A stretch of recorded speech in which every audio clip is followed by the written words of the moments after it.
ኧረ ወይ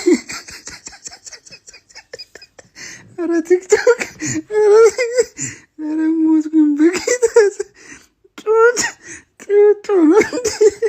ኮካና ስፕራይት ጦርነት። ሳቅ ምን አለብህ ወንድሜ ሳቅ እንጂ። እንግዲህ ጋሽ አሸብር ኮካ በጡጦ አርጎ እያጠባ መጣ።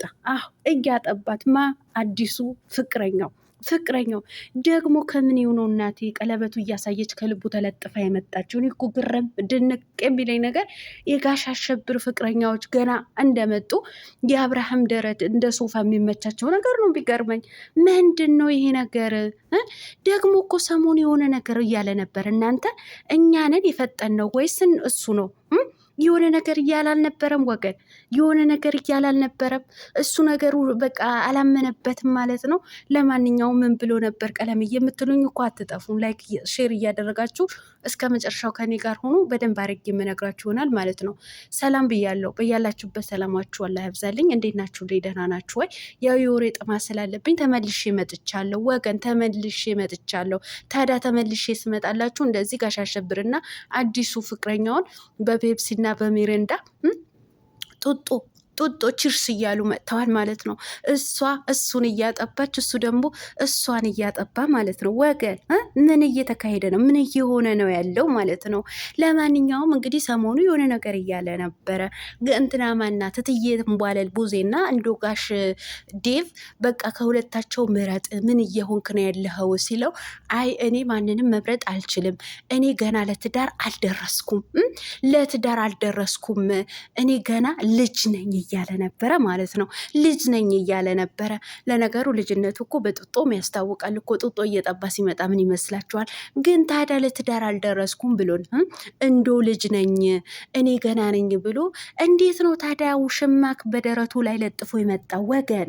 እንዴት ነው ታዲያ ለትዳር ካልደረሰ እሱ ልጅ ከሆነ ገና የ21 ዓመት ጨቅላ ህፃን ልጅ ከሆነ እንዴት ውሽማ ደብል ዚስ ማይ ደብል ውሽማ እንዴት ነው በደረቱ ላይ ለጥፎ የመጣው? ጉድ እኮ ነው። እኔ እኮ ደግሞ መቸኮላቸው ሴቶቹ እንደው መቸኮላቸው ነ ኧረ ወይኔ እናቴ እንዶ መቸኮላቸው። እዛች ጋ አሁን እንትን ችርስ እየተባባሉ ምንድነው ጁስ ማለት ነው፣ የብርቱካን ጁስ መድሬ ምን እንደሆነ ባላቅም ማለት ነው። እዚች ጋ ደግሞ ከደረቱ ተለጥፋ ቀለበቷን እያሳየች ማለት እንዴት ነው? ትላንትና እኔ ከእናንተ መኖርን አልፈልግም፣ ከሄርሜላም ከሩታም መኖር አልፈልግም፣ የራሴ ምርጫ መርጫለሁ፣ አዲስ ህይወትን እጀምራለሁ ብሎ ከተናገረ በኋላ ከምኔው ነው ቀለበቱ ያደረገላት እንዴ? ከምን ነው ደግሞ እኮ በአንድ ቲሸርት ስንት ፎቶ የተነሱ መሰላችሁ? እሷ ግን ቀያይራለች። አንድ ፒንክ ቲሸርት፣ አንድ ደግሞ ቡኒ ቲሸርት፣ አንድ ደግሞ በነጭ ቀሚስ። እሱ ግን በአንዱ ቲሸርት 4 አይነት ፎቶ ተነስቶበታል ማለት ነው። ግን ሴቶችዬ እንዱ ስሞትላችሁ ስቀበርላችሁ የሆነ በቃ ሼም የሚባል ነገር አታውቁም እንዴ? ሼም የሚባል ነገር ማለት ነው። ደግሞ ይዟት የመጣችሁ ተበርቺ ሰላም ነፍሴ ራቃት ናት። አንጀቷ እዛው ጀርባዋ ድረስ የሄደች ሴትዮ ነው ይዞ የመጣው። ሴትዮ ልጅ ናት ይዞ የመጣው ማለት ነው። ወይስ ሁለታችሁም አንድ ላይ ልናሳድጋችሁ ነው? ሁለታችሁም ህፃን ማለት ልናሳድጋችሁ ነው? ለሚስትነት ነው ወይስ ግራ ገባኝ። አሁን የምቀባጠረውም ራሱ ግራ እየገባኝ ነው። ግን አብርሃም እውነቴን ነው፣ እኛንን የቸኮል ነው ወይስ አንተ ነው የቸኮልከው?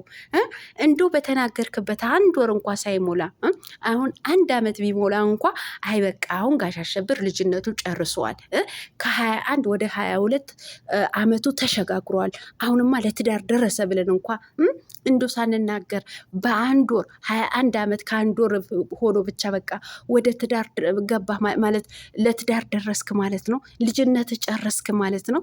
አሁን እውነቴን ነው ብላችሁ ብንሄድ ይሻለናል። እዛም ግን እንደዚህ ያለ ይሁን ቤተሰብ 2018 የእውነቴን ነው ብላችሁ በጣም ከባድ ጊዜ ነው። ግን የሚነጋው መቼ ነው? 2019 ማለት ነው። እኔ እስከሚነጋ ድረስ እስከሚደርስ ድረስ ጨንቆኛል ማለት ነው። ጋሽ አሸብር ጉድ እያመጣብን እኮ ነው እናቴ፣ እንደው ጉድ እያመጣ እንደው በዚህ ሰውዬ የተነሳ እውነቴን ነው ዝናቡ ደም እንዳይዘንብብን እየፈራሁ ነው ያለሁት ማለት ነው።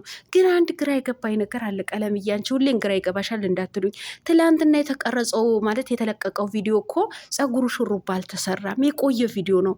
ግን እንደኔ ያስተውላችሁ ሰዎች አላችሁ? እስኪ ሹክ በሉኝ ካስታወላችሁ ማለት ነው።